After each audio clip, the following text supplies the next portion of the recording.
Hello, everyone. Welcome to Dating Real Talk. I'm your host, of course, Kimmy Seltzer. I'm a confidence therapist, dating strategist, and image consultant.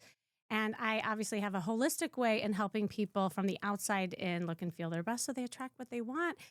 And if you're new to the show, welcome. We are here every Tuesday and Thursday. We go live at 4 p.m. Pacific time. On Tuesdays, I have something called Real Talk Tuesdays, where you ask real dating questions and I answer them in real time. And on Thursdays, we are here to talk all about reality shows, where reality TV meets real life dating advice. And I always have really cool guests. And I'm really excited about the two guests I have today. Without spilling the beans too quickly, I want to build it up a little bit because this guy knows his stuff in pop culture. First, of course, I have my good friend, Allison Melody from the Food Heals podcast. Hello. Glad to be here. Cheers. Cheers. Got lots of hot takes, but I'm excited to hear our guest. Yes. The pop culture king. Yeah, exactly. Well, and we always have really good, conversations, but I'm super excited about our next guest. His name is Ryan Bailey. You may know him from his own show, So Bad It's Good. And it's good, let me tell you. He is a pop culture guru, commenter, actor, and now friend. So welcome. Wow, Dating Real Talk Nation. Hello. Wow. What an intro. I was like, wow. Bachelorette A guru. Nation. I was like, that's You are. wow, cult leader or something. I will know in a positive way. In a positive, right? yeah, finally, in a positive But it's way. such a good way. Yes. It's so bad, it's good. Well, but you're a confidence coach, right? I Part am. of that, right? I am. Because I always think about this lately about the title of the show, So Bad It's Good. You're leading with the negative of the word bad in a title. Because we have a guest on that wrote the Gwyneth Paltrow biography this week. And when she created Goop, she put the two O's, G and P for Gwyneth Paltrow, but the two O's, there is something in advertising like Google, Yahoo. Those two O's are very successful. And I was like, man, if I could change, it's been 6 years, but if I could change the name to not lead with something like bad, like a negative word. That's so interesting. Yeah, isn't it? See, this is why I have you on here. No, So it blew my mind. Really I was reading the book and I found that Yeah. really fascinating because I just when I came up with that name 6 years ago, I just thought that's a really kind of funny name. It sticks in my head. But the more you go on, even when I'll have guests on or you'll pitch to PR, they'll be like, "Well, is it negative? Is it bad?" Yeah, and I'm yeah. like, "No, my taste is bad. The show is good. It's about what we all love." Well, okay, so this is a good segue in what I was going to ask you because I don't know everything about you. I know you two know each other a Yeah. little bit more, but I would love to hear your story. Like, how did you get into all this and when did it all start? Well, I mean, really accidental in some ways in terms of like the podcasting and stuff, but the love of pop culture ever since I was a little kid. Like I grew up in Olathe, Kansas, which was a great place to grow up, but I wasn't into the stuff that, typical boys were into.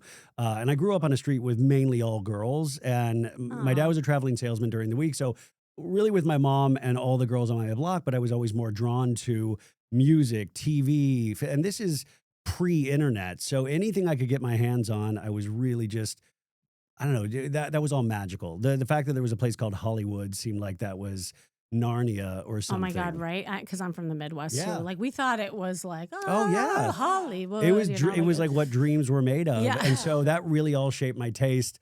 And then we moved to Arizona and that like was such like freshman year of high school, all of a sudden going from like a small junior high to like a 3,000 person high school blew my mind. And I was already into theater in Kansas, but got in with the bad boys and girls at the theater department. And no, but it was great. Like, Right. you know, As and bad as so they can that led me to LA eventually where I, started my acting career and I would have small parts in good shows like The Office or How I Met Your Mother or like bigger parts in horrible Lifetime movies. And so I was a struggling actor, I guess in a way I still am for a long time. And that's just all respect to actors. People don't understand how tough it is, that journey, and Absolutely. even I know amazing actors that just never get their shot. Around 2019, like I always loved reality TV. That was something that I was always drawn to. I remember the first season of Real Housewives of Orange County, which is now like 20 seasons in next season. Isn't that crazy to It's think insane. that I'm that old? Yeah. But I was like a straight dude that like was drawn to these shows. Like I would talk to my buddies' girlfriends or wives about these shows, but they never watched it. They watched sports. And I loved it, but I didn't know there was like communities of people that would talk about these things. Like in terms of general pop culture, movies and TV, I'd read the Entertainment Weeklies, I'd read all of that stuff, Right. fascinated. But reality TV, it was that kind of secret, like, oh, do you watch that? Do you watch that? Yeah. And I found that there was an audience. And then podcasting, I would listen to podcasts, but it was never a pop culture or reality show. It was more news driven or like serial, true crime. And then I was like, I wonder if I could do that. Anywho, it started off right before the pandemic. And then that became, I think, like a lot of creators, you were alone in a room. And so I would just do these insanely long, I would do like 6-hour podcasts. Get out. Well, yeah, because I treated it like drive time radio. Well, yeah, I grew up on drive time radio or Stern or something. So I would treat it where I would do 3 interviews, not all in a row, but then I would edit them together. I would do comedy bits. I'd have my mom and dad on, and I put those on, and it just slowly built an audience, and then a division of iHeart. Like it was weird. It was, and it was the kind of traction that I never got as an actor, where you are really dependent on like, hey, this barista has 2 lines. Do you want to audition for it? But this, I could say whatever I wanted, even if it was wrong, even if it was bad, I could put it out there and just see what happens. And that takes us kind of to today in a sense. But it's been like 6 years of, I mean, when people in like an acting class, your teachers would be like, you got to work so hard. You got to put your 10,000 hours in to be an expert. This is the one thing where I'm like, I've put my time in, and it's really exciting. My job is to basically watch television. That's the best job I've ever heard of. But as a kid, that was the dream. Right, like, I said this, I feel guilty sometimes about the influencery kind of parts of it. Like Warner Brothers sent me some great DVD boxes. And then I was like, do I post this? I don't want to be too braggy. Like, I'm getting free DVDs, but that was the goal. Like if I could get screeners to shows before they came on the air, I was like, man, that would be amazing. That like means I never made it in Hollywood. Well, I never think about the money aspect. That's great, but like if I could just have access to shows, like to the stuff that I loved as a kid, are you kidding me? Oh my God. Sorry, I just overtalked a lot. Yeah. No, but I asked. So I know I opened that door. And I'm sure everybody like in the Midwest, are they in awe of you now? Like, because the Midwest, they get excited. I mean, scared of, awe of, like, no, I mean, it's such a weird, specific dream because I don't think, I was talking about this with somebody this morning, was when you're a kid, if your parents are like, I want to be an actor. No, you're going to go to school. Now that thing is like influencer or podcaster. Like if you go to, you're like, I want to be an influencer. No, you're not going to be an influencer. You're going to go to school. Everybody can have a podcast. In fact, anybody watching or listening right now, you will have a podcast within the next 3 years. I mean, because you too. Yeah. No, it's true. We can all do it. I did it with just a laptop and like a $20 subscription to places that would load it on like Apple Music and Spotify, Yeah. And if anyone thinks, oh, it's oversaturated, but what's oversaturated? YouTube and TikTok. What's not? Podcasts, because there's like over 2 million podcasts. Guess what? There's only 385,000 that are actually actively releasing new episodes. Or they'll release 3 episodes. And then, that's the thing, is that sticking to something, whether it be relationships or dating, whether it be, is that commitment. And also what I see all the time, and I think we've talked about this before, is that people want to see immediate results. And bingo.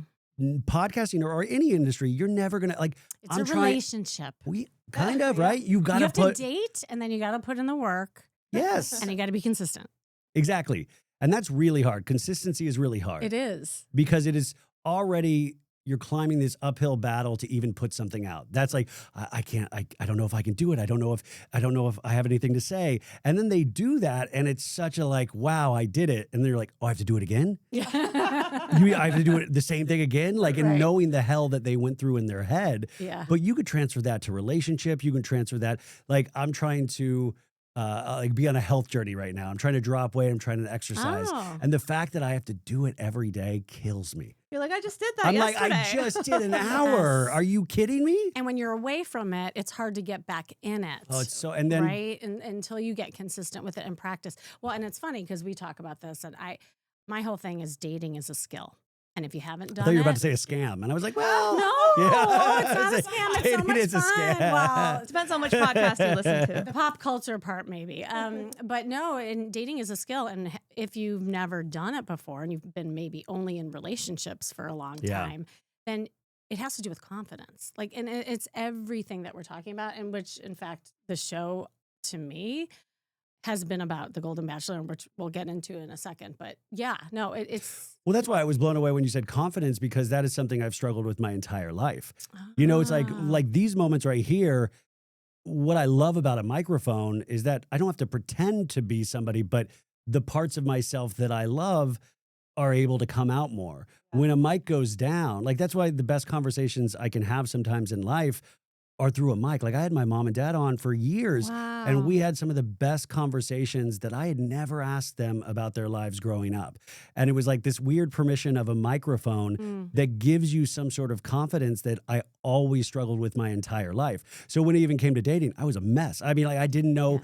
And I can get back to that place. Like we'll turn off the mics right now, and I'll be like bumbling around. I'll trip into something. But with You the stop mic, talking. You're just like yeah, staring. I'll be the awkward guy. It's like, who's that weird guy staring? Right. But that's why it blows me away, like what you do, because it is something. It's a very real thing that I've struggled with my entire life, and I know so many people are the same way. Well, and I'm sure there are people listening that are shocked to hear this right now because, like, people who know you and like you and trust you, like him, he's not confident. Like, People think sometimes it's a bit, Right? and I'm like, Yeah. what a weird bit to what a weird bit to really commit to for like 4 do a bit about decades. You know, confidence. like, No, I like how you're super honest about it, because when you listen to a show and you really get to know, like, and trust that person, usually it's because of their humility and the fact that they share things about their life. And when I can't relate to someone, it's because they do act like they're holier than thou, whether it's an influencer or a podcaster. So that's one thing I really appreciate your show. He's talking about pop culture, but he's also sharing insights from his life and how he feels about things. And that is like next level. As a listener, I'm like, oh, I want to hear more of this. It's relatable. relatability. Yeah. Yeah. Or finding those things in these shows that, you know, that little window that you can go like, oh, I understand that. Yeah. Those are the beautiful moments of reality TV, because a lot of it's silly, you know, a lot of it's really produced, but there are these little pockets where you're like, oh, I know exactly what I've that been person's there. going through, Yeah. or that's really like I feel that. And I think there's something really beautiful, and I do consider reality TV an art form in Yes, some ways, yes. you know? Yeah. You know, I just want to touch on what you said because it's so important. And I hear this a lot because I work with a lot of like successful people or people in the world you would be like, there's no way they struggle with dating, you know, or confidence Yeah. for that matter. But when they're in a role, even like people who go on stage, you would never think, like the most powerful people too. And what I talk about a lot is it makes sense because you are in a role and you have a script. And even Yeah. having the microphone gives you that purpose and Yeah. role. But when we turn off the mics and the lights go down, like, who are you? And sometimes that's where it gets hard. That's where it's Yeah. raw. And that's where people struggle. And they come to me. They're like, why can I walk in a room at work and be totally confident? But then, I walk in a bar and I'm like, you know, so it's true. Yeah, the microphone will give you permission, and life, you have to consistently ask for permission sometimes, or you know, if you look at certain things in a certain way, and Yeah. life every day presents you with 1,000 different circumstances that you don't know what is going to come at you at any given moment, on top of just like dealing with your family, with your friends, and as you get older, keeping up with all of that stuff on top of your hopes and dreams can be really overwhelming. And then doing what we do, you know, what you don't count on as you start getting bigger is it's not just your voice. You then have invited thousands of voices to give their opinions about what you've said. And so you have to be really solid and resolute in how you feel about something, because I'll still like every day, I'll sometimes dread waking up to like look at a DM Because it's like going to be mainly positive, and there's going to be one person be like, "That recommendation was horrific. How dare you suggest that? It really offended me. It was gross." Like I recommended That a horror is so film this hard. week. Yeah. Oh, and if you're a feeling person, you're like, Yes. "Oh God, oh, what did I do?" And then I'm like, "I liked it, but I'm a weirdo. What do I?" What business do I have talking about this? And isn't that so true? Like there'll be one negative comment, and then there'll be like 1,000 positive, but But it's you'll that focus one. on the one. You're like, that one Yeah. person gets it. You get me. Yeah, Like, yeah. But I will say, back in the day when Susie and I were doing our show and we got our first bad review, we were like, pass the champagne. Yeah. We're celebrating, because the truth is, if you're not making anyone upset, what are you really doing in this world? That's so true, but that's a hard pill to swallow. Is that like you have to upset people to sometimes grow, or that's a sign of success. I had an acting teacher. Her big philosophy was like, dare to suck. Like I love that. suck. Be bad, and she, especially in class, be bad here. Be bad Oh my here, God, so you don't have to yes. be bad there. And giving yourself permission to make as many mistakes as possible, because I think in life, or at least my own story, it's like that fear held me back from so much. And when you can try to find a way to get past that and go, well, I'm going to screw up like every day, Yes. every day. And then that's where true growth I found has happened. Well, and this relates so much to dating because, I always say there's no real rejection. It's actually just experience, and if you get, but you don't know you that. don't know Like, that when it happens to you, especially like initially when you're like new at something, anything. It's funny because I had an improv teacher that did a game that was similar, and it was that we had to take something that we were really bad at, and we had to amplify it 10x on stage. And what's funny is that I thought I was a bad storyteller. You thought you were. I thought I was. And so I went up there and I pretended to be A bad really storyteller. bad. And it was so bad that it was good. Yeah. Yeah. Literally. Yeah. And everyone was laughing. It was like the best scene ever. And that was a big lesson. Like I remember that clicking for me. And so like anytime I see somebody struggling, like let's say with flirting, I'd be like, great, let's like go be bad at flirting. Awesome. Well, sometimes those turn out to be your strengths. Correct. I mean, that's a really exciting thing. And I think there was a time where I would have loved to have been perceived as cool, I'd be like, I'm the cool guy that, and it's like, no, I am who I am. And then you find that there is an audience for that. You find that you're like, oh, people get that. And so I think a lot of people spend a lot of their lives going, oh, I wish I could be something else, or I'm a little bit ashamed that this is my taste or this is that, and once you lean into that, it's a really amazing thing to see what happens. Once you have to also put the work in and all that stuff. Absolutely. Well, and this is a good lead in into the Golden Bachelor. Oh, so gosh. let's get into it. I like your reaction. Mel. See, to me, this show and what I love about it is all about sexy confidence. Like this is about like later daters and how people lose their sense of, confidence. And you heard, especially last night, there were so many comments of the women saying, I'm glad I put myself out there. Yeah. Did you hear that like Of course, multiple times? And they love the friendships that formed. That's what I love the most is that the Right. women forming friendships with each other. So even Yes. if they're not with Mel, the Golden Bachelor, they did get something big out of the experience. Absolutely. And I don't know if you know this, but I talk about this a lot. I do dating retreats and I've been doing them for years. And this year I'm doing it in a mansion to kind of like a Golden Bachelor experience. Whoa. How many people have signed? How many So- people do you lead through this? Yeah, well, now I have like the perfect, like 13, so it's almost even amount of men and women. And they're But supposed to date each other. no, and that's the thing. It's not about There's no rose ceremony. No, It's it's like- not. it's like Everyone this- gets a rose. like the Hunger just so Games, You know, yeah, like yeah. Actually, that would be Yeah. interesting. No, we're good. Yeah. So bad it's good. Yeah. Yeah. Well, so everybody gets a rose, and it's not about elimination, it's about transformation. And it is about the sexy confidence and teaching people from the outside in how to find love. And so it gets really deep, and we have a lot of fun. And Allie comes. She's my film extraordinary. And what's the age range on this? Everybody's over 40. And I have somebody going up all the way into the mid-70s. And it's, Wow. it's beautiful. And the friendships that bond, like to your point, Yeah. that's really what everyone leaves with. And they always say Yeah. at the end, Kimmy, this really wasn't a dating retreat, was it? I said, oh, you got that finally. What is this? Sexy confidence. Yeah, they're like, it's me. It's Yeah. me. It's my mom passed away a couple years ago, and my dad, they were together for 53 years. And so watching The Golden Bachelor for me, it's I get weirdly emotional about everything, but watching this, because you're thinking about my dad, a 76-year-old man, he's talking like, "Hey, do I date? What do I do?" And you're just like, oh my God, it's like dealing with the teenager that's all.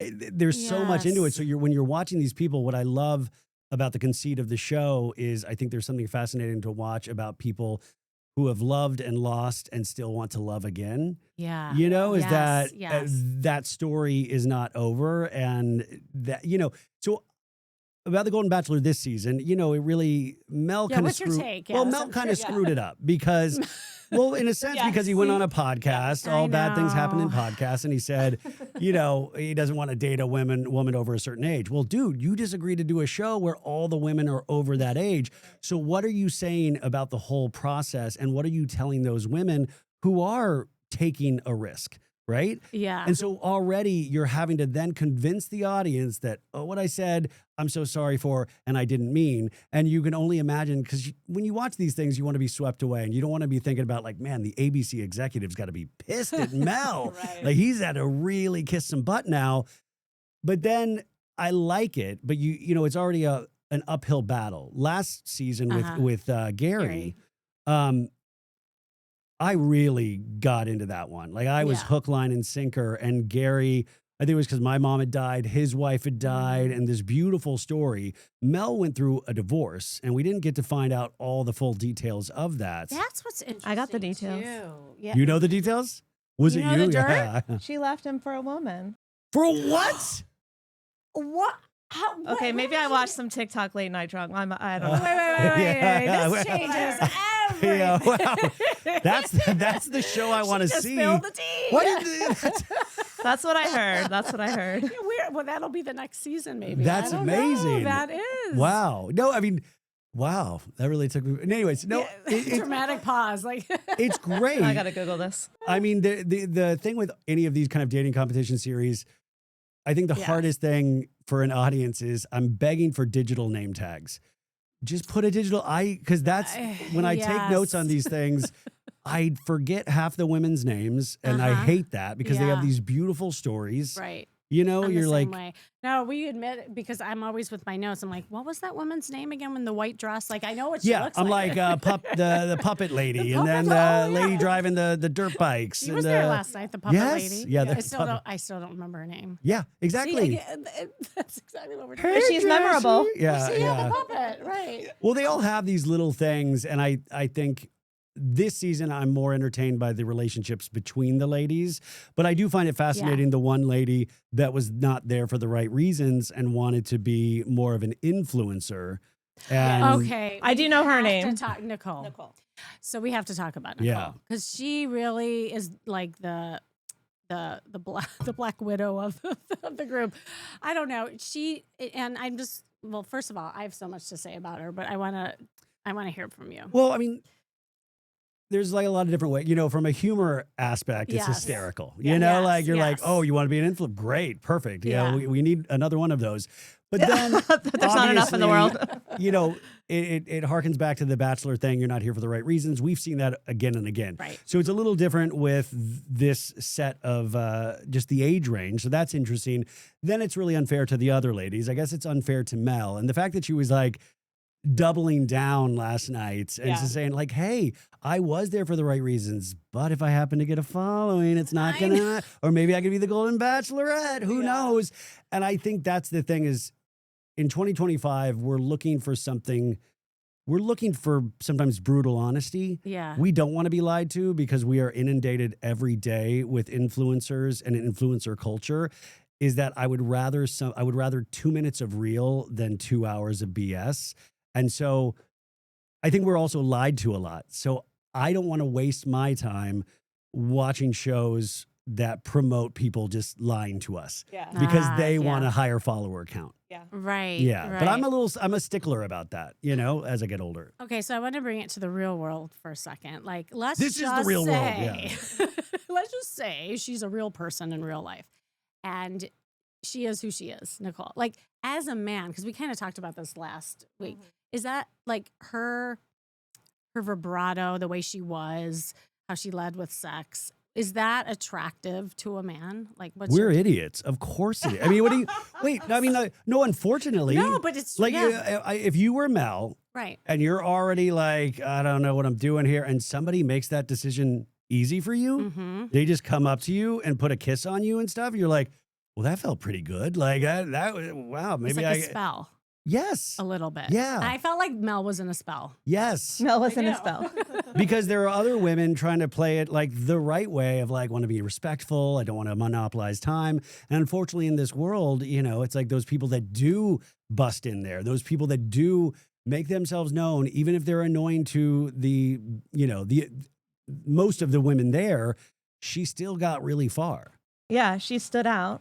And a lot of the women said it last night. They were like, I wish that I had been more forward. So there's almost something to admire about Cheryl said that. Yeah. I personally didn't like her behavior, but understand why she did it from the perspective of, hey, I'm in a competition, I'm in a show. She said it. She said, I'm not dating Mel, I'm dating America. And so she told us who she was, whether we wanted to believe her or not. But the women saw who she was. But the only good thing that you could take from there is like, okay, maybe I could be a little bit more forward so that I could get to know this guy. Because obviously sex sells, sex works. Yeah. Yeah. Well, and this is what we see. Well, what did you think? Because she led with confidence. Yeah. Well, and I want to talk about the difference between confidence and arrogance too, and also insecurity, right? Like sometimes they all look the same and they're not. But what it speaks to, and I'm glad you just were honest about like sex sells, because this is what we were talking about. There's different phases in dating, right? Like we're talking about that first hit.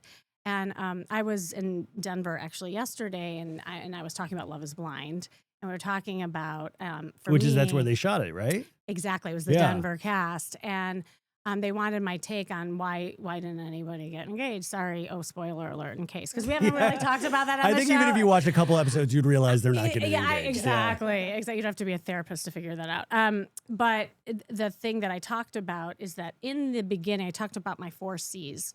And in the beginning, there has to be something compelling.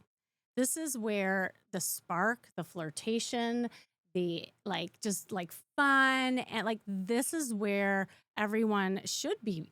I mean, Nicole did well in the beginning because she led with that. And that's where some of the girls who didn't should have. Like, we all have pitfalls in different stages, right? So Nicole shined there, but I could see it slowly unraveling when it started getting more serious. And then we started seeing the other C's, which is chemistry and then compatibility and then finally compromise. So for me, I think each of those women, if we were to dissect them, I think they could have used some coaching in those different areas, right? But then also looking at Mel and the other women, they weren't all necessarily compatible, even though that they got kind of caught up in the show, Well, that's why the element of, I always say if I was single, I would never, if somebody said, well, I was on a reality show, that would be a no-go for me. Just because as much as I love it, I do not want to date somebody ever because I feel like that's a really specific decision you're making for yourself. Oh, yeah. That really says, who really truly at the end of the day is there for the right reasons? I see what the camera does to people. There is something because of just that same magic as a kid like me growing up in Kansas, thought it was magic. People still do find those things magic. They're attracted to something.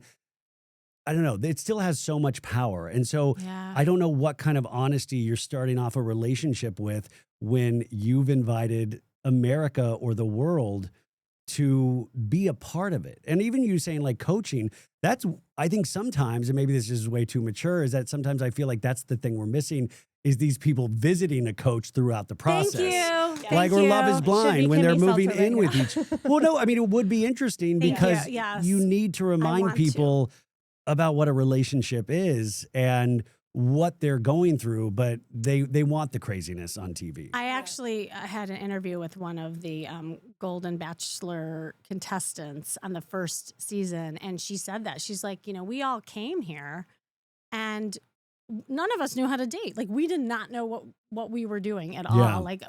She wished that there was some sort of coaching. Yeah, and that would be interesting, I think, to see, right? Well, they did have the 2 women come back on the Golden Bachelor from the last one, and they said, "Oh, just go make Yeah. out with him." So Yeah. then every girl did the same thing. It was one, "I'm just going to kiss you. I just Oh, need to kiss you," and it was Susan. so ridiculous. And then so I was watching this other show because Kimmy made me watch it, called Married at First Sight, which I've never seen it's on before. Peacock now. Yeah, yeah. And I was, first of all, now I'm addicted. So thank you so much for giving me another reality TV addiction. But I was watching them on the date, and it was two of the contestants, and they were so serious, and they couldn't even like flirt or be happy because they're just talking about their past and they're just unhappy. And I was like, they need Kimmy. All these people need is Kimmy. All of these relationships that are meeting online for I mean, in this show, they don't even get the Bachelor experience. They get married and then they date. It is so absurd. I know. Yeah. They need Kimmy's Well, advice. Here's the thing, like to your point too, I don't think everybody goes on there for fame. I think there are people who go in with the intention that this is going to help them in some way, shape, or form because they haven't found it in the real world, like, and I think they do go in with a sense of hope. Like I could read some of the people, like I felt like it was genuine, especially in the first season of the Golden Bachelor. The Golden too. Bachelor, I mean, that's a Right? little Like, different than Love is Blind. I You agree, know, like I agree, Love is yes, Blind, you're 9 yes, seasons in, it's a yes. hot Netflix show. And these like are, Totally. it's not, Love Island. Well, I would love to see a season of Love is Blind 40 plus. Me too. Because oh my then God, I said that too. the stakes are way different. Yes. If you're young, you're not even thinking fully. Like half of these dudes, their frontal lobes aren't even developed, it seems like. I know. And so I'm supposed to trust that they're going to get out of those pods and then, they're going to really commit. I mean, and that is fascinating to watch once they do that because real life things do happen or just stupid arguments of, did you drink all the beer? Like, did you drink those things are fascinating to watch. But at the same time, the audience is reminded really quick that, yeah, man, love isn't blind. Like this experiment is not really that much of an experiment. I think there's one couple from the first season. They just had their first child a couple weeks ago. They are going, what's her name? Lauren Speed something, but they're a beautiful couple, but they're the exception, not the rule, or Love Island, to your point. Like, do I watch Love Island thinking or even wanting any of these people to be together long term? No. It's entertainment. Are you kidding me? Like, And they don't either. They just want an Instagram following. no, exactly. It's the younger crowd, I think. They just want some MeUndies sponsor. But I think what's interesting, the audience then therefore has to have some tough conversations with themselves where, Love Island was like it's a commitment like a relationship. You're having to watch this thing 7 days a week sometimes. And you're like, why am I doing this? Like, what am I doing? When Like, you're catching yourself. yeah, like I've lost touch with most of my family and friends because I've committed so hard to this show. And then at the end of the day, this isn't You're love. not living real life. Yeah, I'm watching this guy lose his abs over the course of 2 months, Yeah, well, it reminds me. So all of the shows, they're in some way, shape, or form have the sense of this time bomb. Like they have to. Oh, by this date. Yeah, exactly. Like that's not real. Like, what do you mean? That's not how relationships work. Well, I want to hear about yours, so we'll get to that in Yeah. a second. But but it reminded me. So I used to do matchmaking. Some people don't realize that. And Have you done a reality show in terms of like, have your matchmaking skills ever been on a reality show? That's what we're working on. Too. So Oh, yeah. go Wait, to are we doing a commercial right now? Is that what this is? And I can be the. Thank you for that. Yeah. Right now, but the thing that was interesting as a matchmaker is that people. I mean, my background's a therapist. So I've always just more or less believed that to empower people and break patterns and habits. That's all it really is. But as a matchmaker, people would come to the service thinking that it was like Disneyland, that somehow I had these magical people that they couldn't find in their real life, and it's like, find me a match, that you have the power. And I almost feel like the reality shows kind of have that, like you have the power, and what's so funny is that then I started coaching people on the side. The only people who were successful were the ones that I coached. And by the way, they ended up finding people on their own. Yeah. So what did that say? Because you gave them the Right? tools. Yes. Exactly. You know? The same patterns exist. I don't care. I can put you on an island full of like beautiful people and awesome people that you're looking for, but the same patterns are going to exist. Right. Well, that's what I mean. I think coaching with anything is so important. Just like I worked at an acting studio for so long. And I think when I was a kid, I always thought like actors just magically have this ability. They have this and they practice by themselves and all this stuff. And then you realize, No, man, they work. They're in classes. Their work, art is sometimes done by committee, and then they filter all of this stuff. But some of the best actors, they work their butts off. And I think with anything in life, but sometimes like I know for a fact, I know I can podcast. I'm like a caveman. Podcast, me podcast. Anything else, I'm confused. I'm like, how do shower work? Like, but podcast, I know. Right. But everything else, I always just tell me, just tell me what to do. Just tell me what to do. Tell me what I need to, and I'll do it. But the only thing that I usually am pretty confident in is I know I can do the mic and I know I can edit it and put it out. Yeah. But why? Because you've been doing it for so long. Yeah, repetition. It goes back to what we were saying before. And if there's something that you just do it, either we've had negative exposure to it or we just don't like it. And that's fine. Like I always say, like farm out the things you don't like. Like we always talk about that in business. Yeah. Or maybe it's something that makes you uncomfortable. And here's what I say in dating. Like, if there are things that are making you uncomfortable, like being vulnerable or flirting or having a conversation with the opposite sex or making eye contact, then I say if it makes you uncomfortable, actually do it because no one changes in a state of discomfort. We only change, in a state of comfort. We only change in discomfort. So it depends on the comfort, I guess, and the confidence. So, okay, so going back to the show. So what did you think of Debbie? Which one is Debbie? Debbie was the one that got eliminated, and she got put on the couch. She has the brown hair from Denver. That's the one with the yoga studio. Yes. And she had never been married before. Never been married, no kids. She was the one that really had a problem with Nicole, the influencer. Yes. She really, she was the first dig. Yeah. Yeah. I mean, I feel for all of their journeys. I felt for hers though, because I think she's like 62 or 64, and never been married. Which is all great.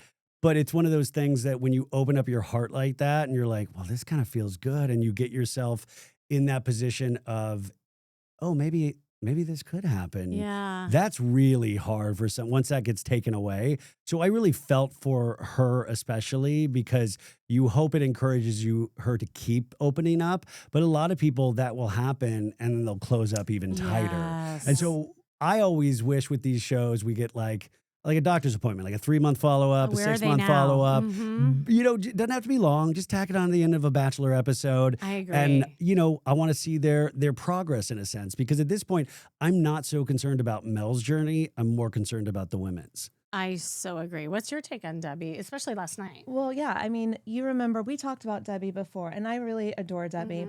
And I think it was Mark last time who said, Debbie gives us all of her, but there's a sense of sadness about her, and I felt that too. And I just want to, first of all, Debbie, I love you. I think you are going to find true love. Is Debbie watching? But just in case, if I ever talk, about someone, I want them to know that I still accept Nicole. You can. Anyways, Nicole, you know what you are. Yeah. Good job, honey. Okay.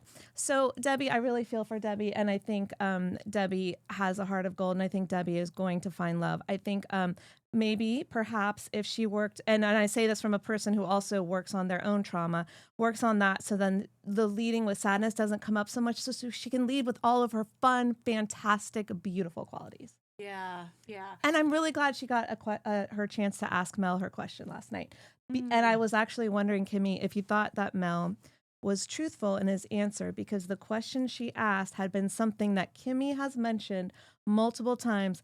He didn't pick her, and this is why I think he didn't pick her. And then she asked the question. So what was your take on that? Right, and it has to do with because she doesn't have kids. And I see, and again, I don't think it's for that reason, just to be clear. I don't think Mel is even in tune with it. But, Mel is a family man, and, he has kids. And I think he just was kind of drawn to the women who were mothers, and had that kind of family. Well, because there's a unit. language there that they understand. Exactly. Yeah. So it wasn't that I think he was intentionally like that. And I don't think he was lying when he said, no, that wasn't a factor. I just think there was a comfort level with the family, kind of thing. I have Gary Turner, the Golden Bachelor from last season. He's on So Bad It's Good next week. And we did that interview last week. His book comes out. And I got to tell you, it's only 200 pages. But I found it a really fascinating read because he's very earnest and he really takes you through, like, especially after they got married on national television. And then what that relationship was like from then on. You know, it's like you deal with the realities that is not glitz and glamour. Like she has a small place in Jersey, like her makeup was like over the sink. He didn't have a place. He couldn't he wasn't even able to sleep in her bed. She had work, so he had to sleep on the couch. And like, it was very interesting.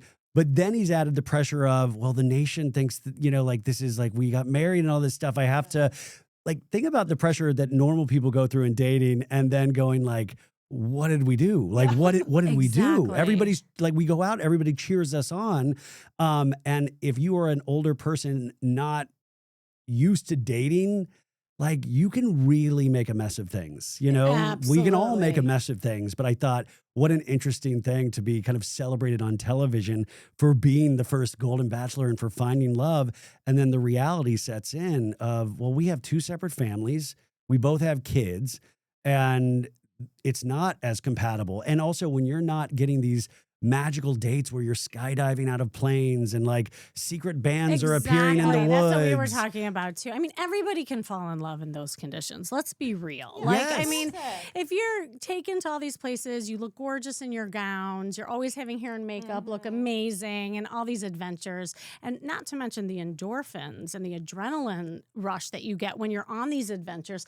It's a love potion. Yeah. Like everybody. If you can't find love on one of these shows, then that's a problem because they're giving you, I want to see a show where they make the contestants plan the date. Like for real. Like I want to, Gary, you got to plan the date because these producers are planning all the dates. And like, how many dates have you been on where you're in like the beautiful wooded picnic and then all of a sudden it's like, ladies and gentlemen, train. And the band plays. Like that doesn't happen. Exactly. Well, to your point. So this is my show, right? Like I want to do where I am coaching people to go on dates and then helping them along the way and to see if they can get better at dating and also being a better picker and vetter.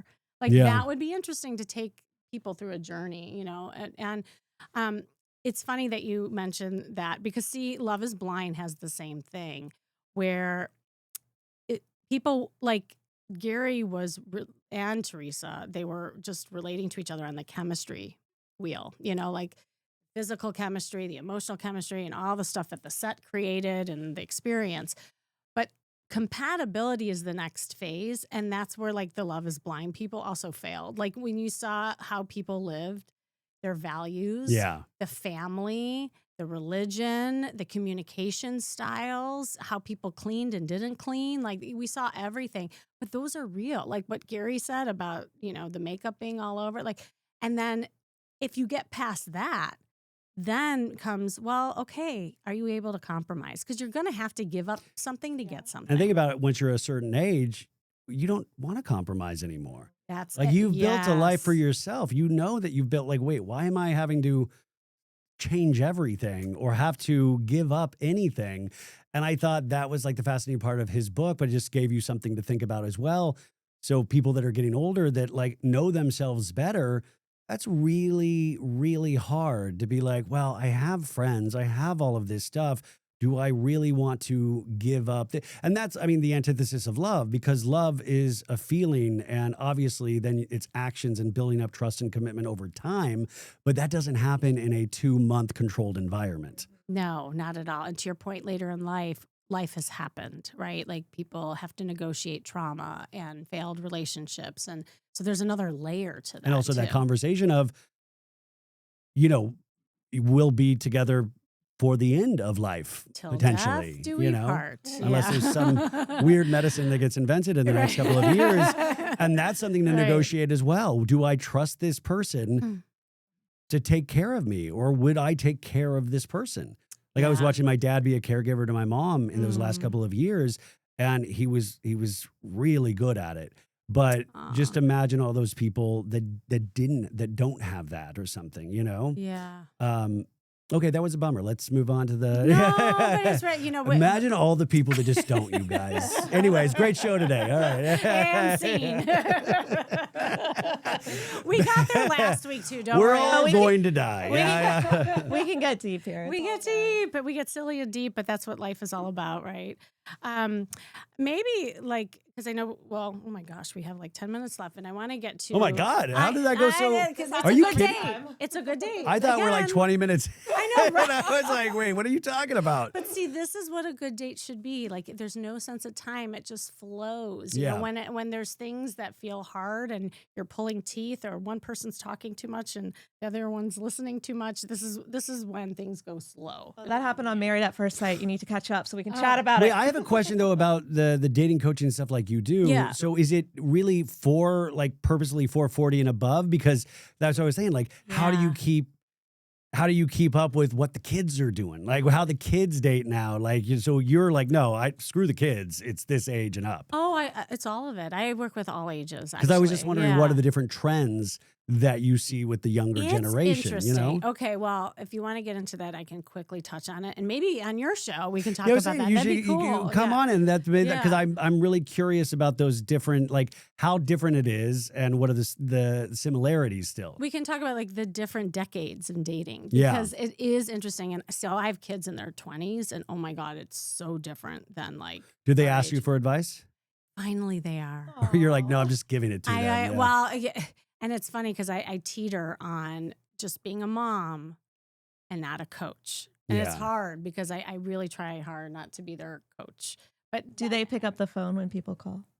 What do you mean? Remember What? we were talking about how this generation, including myself, does not pick up the phone. No, Oh. they do not. Oh my God, Oh, how I'll dare you do call a me? text over a phone any Any day of day. the week. Yeah. No, they think it's weird, and in fact, they think it's weird that they don't like that we don't see each other. Like the talking like this, the audio is weird for them. They Yeah. have to see. Oh yeah, I They're don't. visual. FaceTime is like Yeah. all the rage. I hate it. I Yeah. I hate it. Do Well, not that's because FaceTime me. No, do not especially call as a me and do not woman. FaceTime I me. do not have Send me a text. Yeah.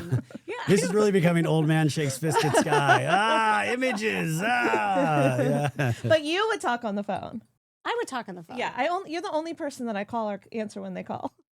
No, I don't do that. You have to first text me. Yeah, exactly. And then Okay. we have to make a plan Yeah. to talk. Anyway, we digress. So to button up the Golden Bachelor, and then I want to actually ask about your love story because you have a baby on the way. So Yeah, so no, I want so to touch on exciting. that. In the end, we're down to two. We're down to Peg, who's Yeah. the firefighter, and then we have Cindy. I was gonna say Carol, but Carol bowed out. Cindy. And if he And chooses Cindy, he gets a free Italian vacation, right? Because isn't that the one that her daughter's getting married in Italy? Oh, is it? Isn't I don't that the remember one? I that. don't either. That's fantastic. Remember then at the I would beginning of the pick her. season was like, if you choose me, you can be my date at my daughter's wedding. Oh, Or that's maybe- a good memory. You might be right. I don't Okay, remember. I was like, Yeah. I thought that was yeah. So that's your prediction. Well, that's an Italian getaway. No, I mean, Right. I don't really. I'm. Who do you think? I'm leaning towards Cindy, but I could argue both ways. I think I could too. Yeah. See, So when I'm, you can argue both ways, then that's where it gets could like be imagine nobody. It could be Mel. nobody. But like imagine Mel. Like if at this Yeah. point, that's where the contest gets ridiculous I know. because you're like, wait a sec. If you think you could choose either one of these ladies, it's not like a flip of a coin. You know, like this is No. like actually serious things, and I think that mentally does not put any of these people in any kind of advantage. In fact, I think it's like a disadvantage because how many couples do we see last on any of these shows anymore? You know? No, but you know what's interesting is that when the women pick the men, those are the ones that last. The bachelorettes, like there's been studies done. So what does that say about That's really selection? That women are better pickers. I'm just saying. It'll be interesting when Taylor Frankie Paul's The Bachelorette, Oh yeah. The Secret Lives of Mormon Wives, that Mormon comes Wives, out. They're doing Sundays now for The Bachelorette in March.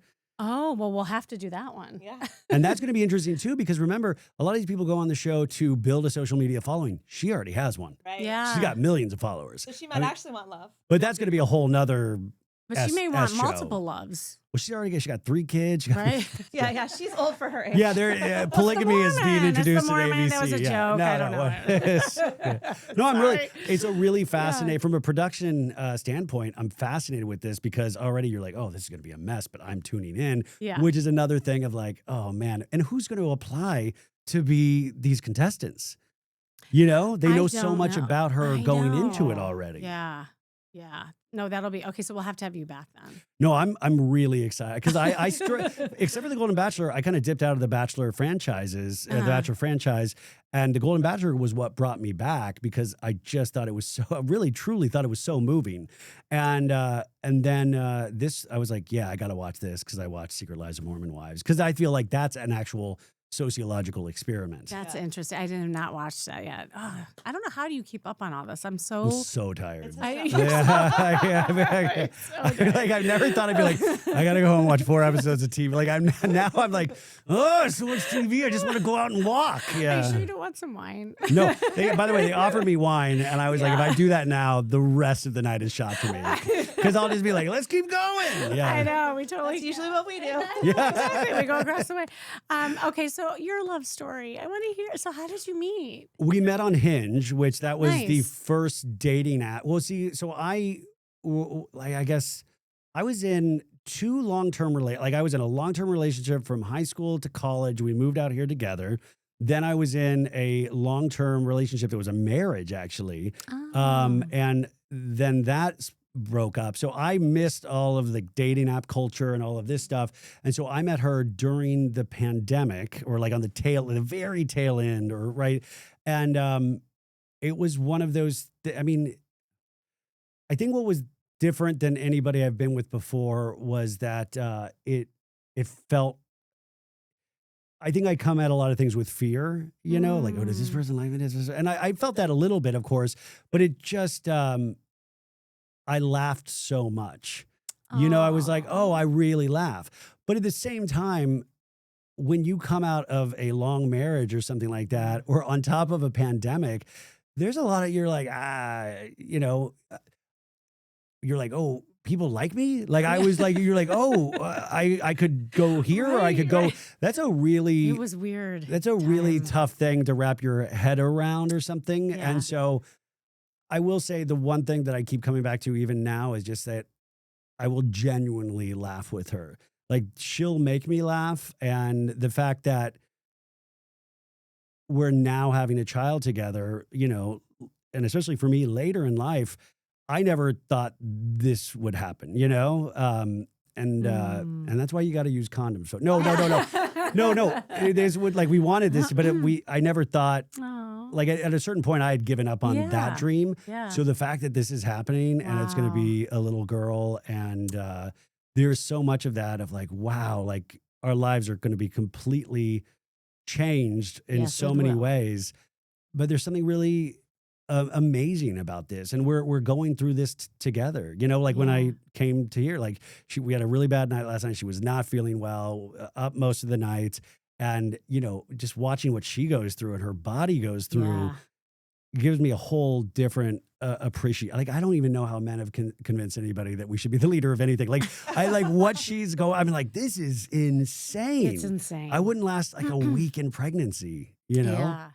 You can call me anytime. Like when it gets to that point and you have the baby, I've been through it. I know it's. Oh like yeah, she's like, nothing hey, else. you're not going to sleep for the first 2 months, and I'm like, yeah, like I mean, like every day it's like, so you're not gonna. I'm like, yes, I know, it's gonna like.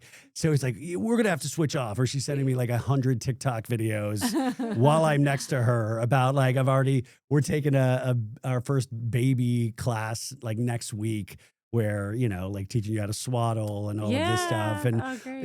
it's but the relationship itself has been once I was able to get out of my own way, I think that was something that I was like, oh yeah, yes. And so to me, I don't know, it's really amazing to truly feel like this is my best friend. And in previous relationships, there would always be a roadblock, or always I'd be scared of this reaction, or scared of that reaction. And I can just be who I am. And she's very accepting of that, but also encouraging me to go further or to be better about something. I love this. Is there anything, and I know we're almost out of time, but is there anything that you can pinpoint that you did differently this time around to attract someone that was like this for you? Well, I mean, I was like, well, on the app, I just hit the button, and then Come on, we're getting a little deeper here than the thing button. the thing that I think was different. I mean, really, I think my mom dying was. I mean, truly, I mean, that's the thing I did differently. It made me think about life differently, and it made me realize more of what I wanted my future to be.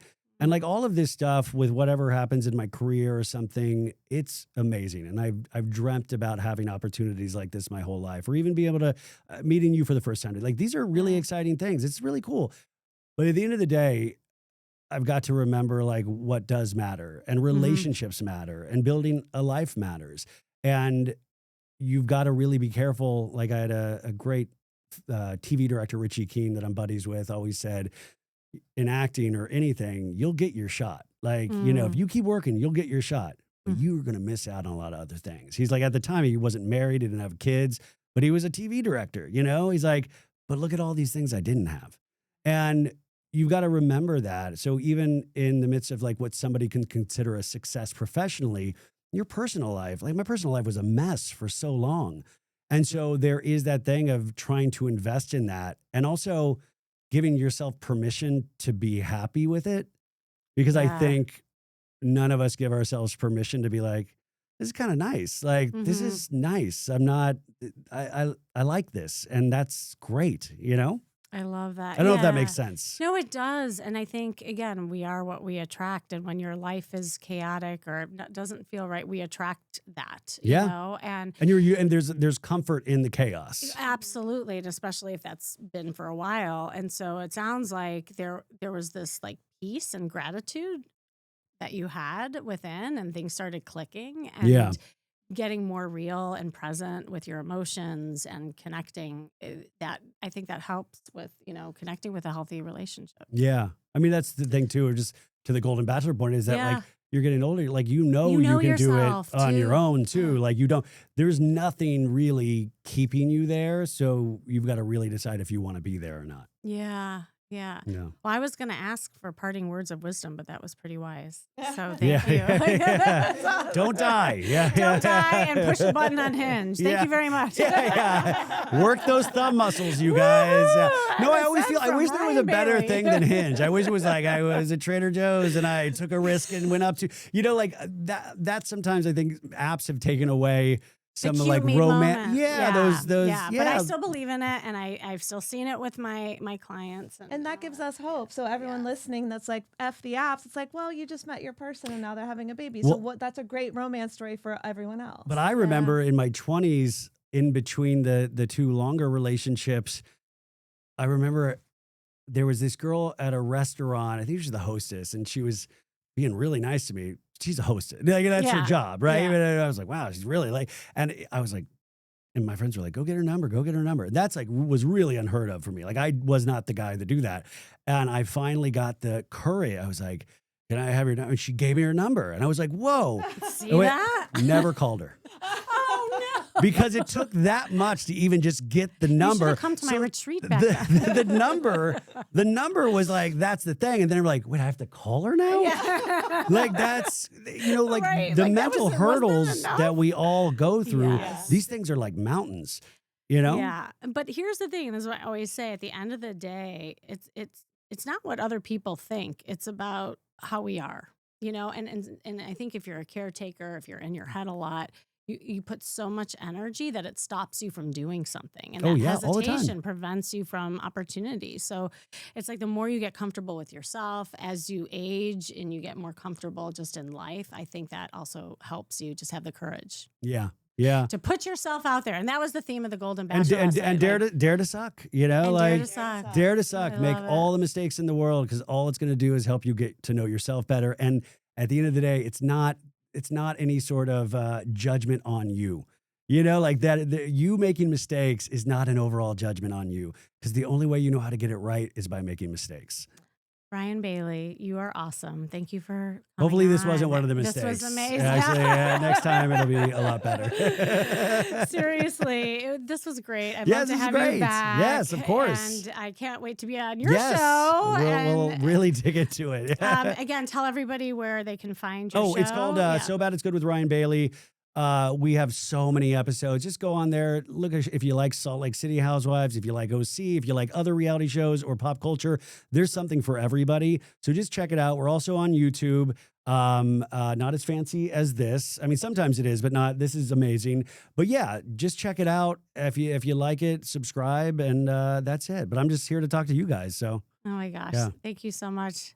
Allie, is anything you want to say as we part? No, I was excited to hear Rebecca on the podcast. I was hoping Oh she'll yeah, make more so my appearances. fiance finally, she made her first podcast appearance, and Yeah. because I've asked her so many times, no, I don't want to be a part of it. And then Dancing with the Stars the other night, I was so exhausted. And I was like, could you just come on? Because we watch it together. I was like, come on, it would be so much fun to give you. And she finally did it, and she got such positive feedback. The audience was so great to her that she's out of control now. She's really full of herself. Yeah, she's out of control. I think she'll be back on. Confident. She got confident. No, she was great. But by the way, people were so nice, and I was reading her all these comments, and it really made her feel good. Yeah, yeah.